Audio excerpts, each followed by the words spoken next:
What is going on, guys? I'm here back again. It's your boy Roger Carter. I know I've been away for a little bit. That is partly due, in fact, because I recently graduated OCS, Officer Candidate School, if y'all didn't already know. So I'm down here, or up here rather, in Missouri. And I'm here for chemical training. And so this past couple months, this past month anyway, it's been pretty hectic. Been a big change, and now to get settled in, got my off-post apartment set up and everything. So it's just been kind of interesting, just transitioning in and just really get familiar with the area. And so I wanted to make this video because I want to talk about my experience at OCS. I know a lot of people have reached out to me through social media. They've been asking me, when are you gonna make a video about OCS and this and that, and it's one of those things that I really do think I need to shed some light on it, because it's definitely was useful for me whenever I was doing my research and before I shipped off from basic training, to learn about a lot of people's experiences and what you can look forward to. So I just want to offer y'all some some tips and things that you should know before you actually get here. Things that are kind of helpful to know. I think so anyway. So for one, whenever I was at basic training, we graduated, I actually didn't have any kind of packing list or checking list for anything that nothing was given to me for OCS. So, all I had was my orders. Basically, you got 2 travel days to get down to Fort Benning, because I was up there in South Carolina at Fort Jackson. And so, one thing I will let y'all know is, when you do, in fact, report in for OCS, you will get a big fat checklist, basically what all you're gonna need, throughout the course itself. But there was a lot of that stuff that was on that list that I didn't, in fact, use. Didn't use it once, In fact, I don't even think I looked at it. And you're gonna end up returning a lot of that stuff back. So I just want to let y'all know about that. And also, too, when you actually report to OCS, you're going to get here most likely during the weekend.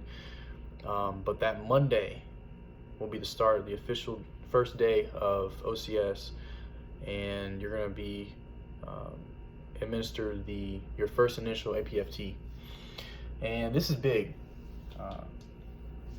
One reason why it's big is because it holds a significant amount of weight for the OML. And so this is something that you definitely don't want to overlook. You do want to take seriously, because it could have some pretty significant effects, or depending on how things work out for you throughout the course later on down the line. And so I would definitely recommend the time that you have from basic training graduation to the time that you take that test. I would recommend, don't just mess over your diet. Continue eating healthy, just like they were showing you at basic training. I know it was a pain, not being able to eat what you wanted to. But that's something I didn't really take advantage of. I was with my family, of course, and it's a good moment, good time to catch up a little bit. And but you will be administered that test that coming up Monday. So be weary of that. It's just like any other test that you took in basic training. So also, too, another big point I want to bring up is, if at all possible, do a little bit of research on the branches that you could get here as an officer. As you know, you're going to have a branch fair, branch ceremony, if you will, which is something you're going to select your job, that you're going to have. You're going to sign your first contract for. But there's only really one opportunity that you're going to have to get more inside, details, and get a closer look into what each branch has to offer, and that's going to be at the branch fair. And that's something that every class has. You have just one of those, and basically, they're going to take officers from different branches, all of the branches that you can select, and you're going to have an opportunity to, ask questions, you know, what their responsibilities are, what's their daily tasks, and what can I take advantage of in that branch. So that was a really big moment for me, especially, for a lot of my other classmates as well, to kind of pick their brain a little bit, because that's really the first and really the only times you'll have you know really to learn about the branches itself. And why not, better opportunity than to ask somebody that does that branch. And so that was really big. And you want to learn about the different schools that you can get into for each branch too as well. There's a lot of opportunities out here in the military, as you know. That's one of the reasons why we joined. And it'd be really helpful, if you kind of learn a little bit more about the branch before you actually get to OCS. But also too, PT at OCS is student led, so it's different than how it was at basic training. Pretty much, you're going to have some people in the course that are assigned to create like schedules, for the PT plans and stuff. And I will say that PT at OCS is definitely a lot more intense. Part of the reason being is because everybody's a little bit more on par with each other in terms of their physical fitness, especially. We're all pretty much here because we're a little bit more physically fit. Obviously, the military sees qualities in us that they think are helpful for the military itself and stuff. And a lot of people that can definitely hold their weight a lot more so than I saw in basic training. And you're definitely going to get pushed a lot, especially during these little PT sessions and stuff like that. I know the days are broken up pretty much into run days and strength days, and you're definitely running a lot. Officers are definitely known for that too. But OCS especially prides itself in making sure they produce the as physically fit soldiers as they can, and leaders at that. Yeah, as you know, you're running a whole bunch, and a lot more in OCS. And the run and strip days, they're broken down throughout the week. And usually you'll have for at least for the strength days, it's more like circuit based. So you're doing a combination of things, of different exercises, whether it's push-ups, sit-ups, dips, you name it. It's mostly high intensity training.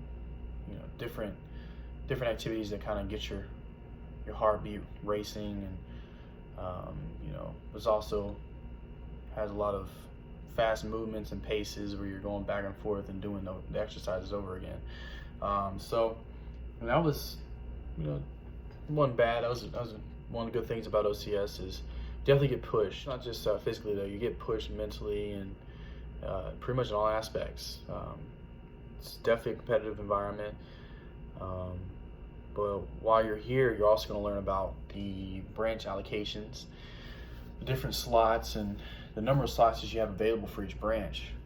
And I know that's a big thing too, because a lot of people will come in, they don't know exactly what's available, and how easy it would be to get that particular branch. So you're going to learn a lot.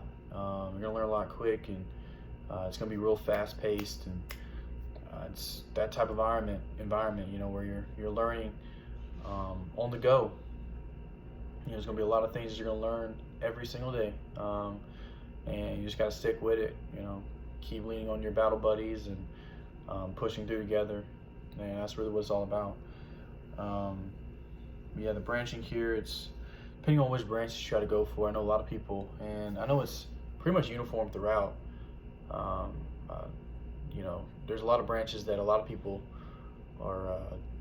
they try to go for a lot more, and one of those branches that really sticks out to me is military intelligence.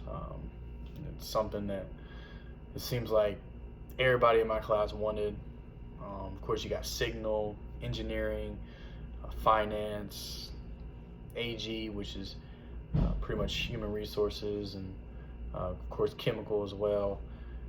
But there's going to be a lot of branches out there, and there's a good number of opportunities in each of them. I definitely would come in with an open mind, and just that attitude of not canceling anything out just yet.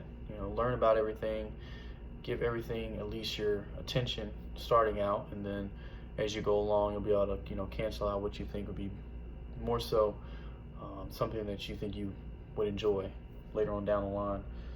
And yeah, throughout OCS also too, there's like 3 different phases. You have basic, which is black phase, you have intermediate, which is blue phase, and you have senior phase, which is your white phase. I know for some of the privileges, you can earn on post and off post passes. You are allowed to actually drive your own POVs, and you can have your cell phones daily, just as long as you don't actually bring them to like the class training sessions or anything where you might be working. You don't want to have it out or anything, because that's when you can get it taken up. But there's a lot of different things that you're going to do while you're at OCS, different courses, parts of the course, and testing that you're going to do. One thing that really does stick out to me was land nav, and for some people, land nav, they hear it, the hair on their arms jumps up, and then for some people it's just like kind of shrug it off. It's not that hard or anything, or they don't think it's that bad. But for me, I'm not gonna lie, I kind of struggled on it a little bit early on. It's just one of those things that for me it took a little bit longer for me to get it down.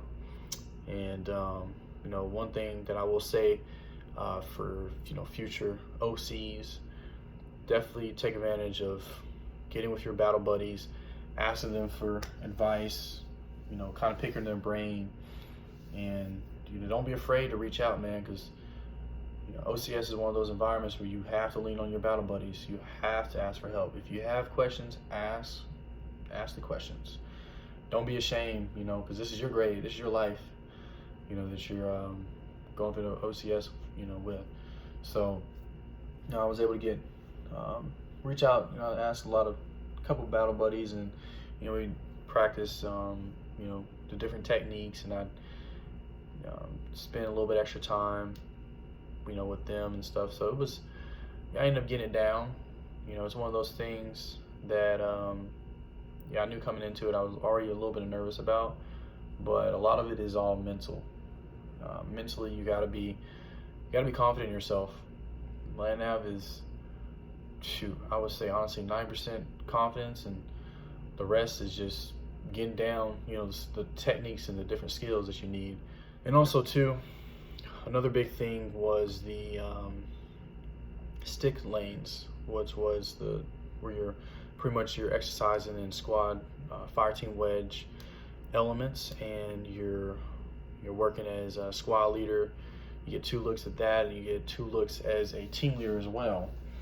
And you're pretty much just maneuvering, and you're going towards the objectives, and you're accomplishing the mission. And this is one of the bigger parts of OCS. I will say that it's really has a big effect on your placement on OML, because it's pretty much like the last big look that you're going to have before you actually figure out where you're going to be placed. I know some people that were at the top of the OML that didn't do as well as they should have, or they wanted to, out there at sticks, and they messed around and saw their slots drop, their placement on the OML drop. And you had some people that knocked it out of the water, and sure behold, they're up there at the top, and so I'd say that to pretty much just key in that sticks is one of those things that you definitely can't do by yourself, because of course you have people in your squad that you need to really make you look good to execute your mission. And it's really good that you're going to need to have really good relationships with not only the squad that you're in, but the platoon that you're in as well, because everybody's working together out there on the sticks lanes. And so you're going to have that opportunities for that, as well as getting in leadership roles as well. So these leadership roles that you will be assigned to, it's pretty much random. So depending on what week it is, all the way from week 1 when you get there to week 12 when you're saying goodbye, you will get assigned, somebody will get assigned a leadership role, and you won't know until they put out the schedule itself. But it goes all the way from company commander to the student first sergeant to the student XO, all the way down to like a team leader of a squad. And it's just another one of those aspects where they're pretty much grading your leadership potential and seeing how you interact with your comrades. And all in all, it was a great experience for me. I learned a lot about myself. Definitely will say that I'm not ashamed to say I was pushed more than I think I've ever been in all aspects. And so it was looking back on it, I'm grateful that I was able to put myself through that situation, not only put myself through it, but to overcome it. And honestly, I can say now that I'm a second lieutenant in the Army. So I do plan on making some more videos, and these videos are going to be more focused on the individual aspects of OCS. So stay posted on everything, and I promise I'm going to start posting some more videos. I know I took a little break, and if you have any comments, questions, or concerns, just drop it down below. I'm going to get back to you in a timely fashion. Reach out to me on social media. I got my information up, and y'all have a good one. Peace.